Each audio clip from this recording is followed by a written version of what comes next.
الرحمن الرحيم حواركاني wuxuu u dhaxeeyaa Cumar iyo Cuthmaan waxayna ka sheekeysanayaan geedkani oo ku sawiran yahay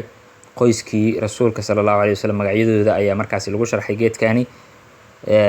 maaragtay nabiga aabihiis hooyadiis awowgiis waxyaalahaas oo dhan way ku yaalaan marka Cumar wuxuu yiri hal hadhihi shajara tani ma geed baa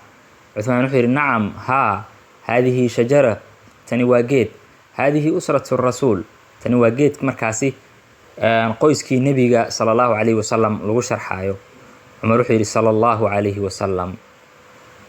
Cuthmaan wuxuu yiri hada kani waaliduhu Abdullah kani waa aabihiis Abdullah waaya ayuu yiri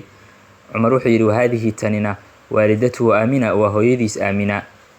Cuthmaan wuxuu yiri wahada kani jadduhu Abdul Muttalib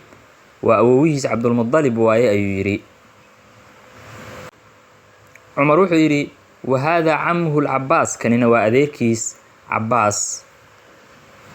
عثمان وحيد وهذا عمه حمزة كان هو أذيركيس حمزة عمر وحيد وهذه عمته صفية كان هو إدريس صفية وهي أيري وهذا ابنه القاسم كان هو ويلكيس قاسم وهذا ابنه عبد الله كان هو ويلكيس عبد الله